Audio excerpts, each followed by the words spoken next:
नवरात्रि का पहला दिन माता शैलपुत्री का दिन। आइए जानते हैं इनकी कहानी। पहले दिन शैलपुत्री की पूजा की जाती है। शैलपुत्री हिमालय की पुत्री है। हिमालय पर्वतों का राजा है। वह अडिग है, उसे कोई हिला नहीं सकता। जब हम भक्ति का रास्ता चुनते हैं तो हमारे मन में भी भगवान के लिए इसी तरह का अडिग विश्वास होना चाहिए, तभी हम अपने लक्ष्य तक पहुंच सकते हैं। यही कारण है कि नवरात्र के पहले दिन शैलपुत्री की पूजा की जाती है। माँ शैलपुत्री सती के नाम से भी जानी जाती है। इनकी कहानी इस प्रकार है। एक बार प्रजापति दक्ष ने यज्ञ करवाने का फैसला किया। इसके लिए उन्होंने सभी देवी देवताओं को निमंत्रण भेज दिया, लेकिन भगवान शिव को नहीं। देवी सती भली भांति जानती थी कि उनके पास निमंत्रण आएगा, लेकिन ऐसा नहीं हुआ। वो उस यज्ञ में जाने के लिए बेचैन थी, लेकिन भगवान शिव ने मना कर दिया। उन्होंने कहा कि यज्ञ में जाने के लिए उनके पास कोई भी निमंत्रण नहीं आया और इसीलिए वहाँ जाना उचित नहीं है।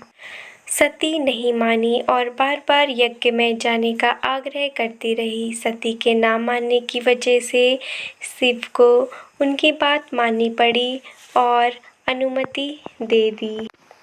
सती जब अपने पिता प्रजापति दक्ष के यहाँ पहुंची तो देखा कि कोई भी उनसे आदर और प्रेम के साथ बातचीत नहीं कर रहा है।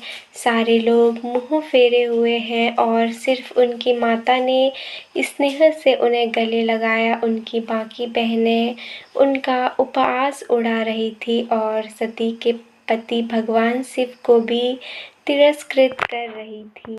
स्वयं दक्ष ने भी अपमान करने का मौका न छोड़ा। ऐसा व्यवहार देख सती दुखी हो गई। अपना और अपने पति का अपमान उनसे सहन न हुआ और फिर अगले ही पल उन्होंने वो कदम उठाया जिसकी कल्पना स्वयं दक्ष ने भी नहीं की होगी।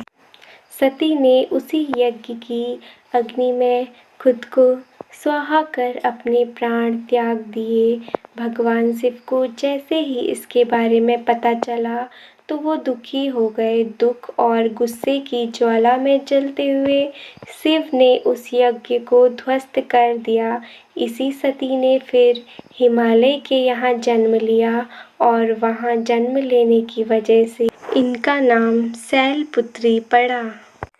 शैलपुत्री का नाम पार्वती भी है। इनका विवाह भी भगवान शिव से हुआ।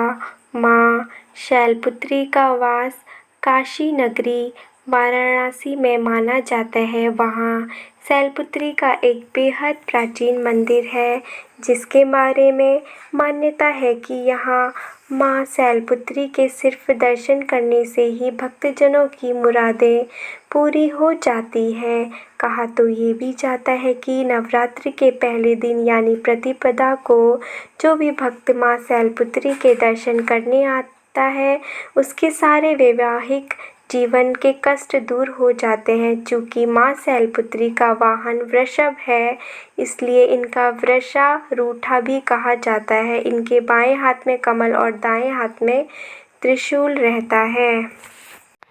तो दोस्तों, माँ दुर्गा के 9 रूपों में से एक रूप माता शैलपुत्री का भी है। तो आज मैंने आपको उसकी कहानी सुनाई। माता शैलपुत्री यानी पार्वती माता यानी सती, उनका पहला जन्म सती था और दूसरा पार्वती। तो वो दोनों ही भगवान शिव की पत्नी थी, मतलब दोनों ही एक ही थी और भगवान शिव की पत्नी थी। तो आज मैंने माता की शैलपुत्री रूप की आपको कहानी सुनाई। कैसी लगी बताइएगा ज़रूर दोस्तों। तो चलिए, इसी के साथ मैं आज का वीडियो यहीं पर एंड करती हूँ। कल मैं आप लोग को ऐसे ही एक नई वीडियो के साथ मिलूँगी। तो तब तक के लिए बाय बाय, टेक केयर।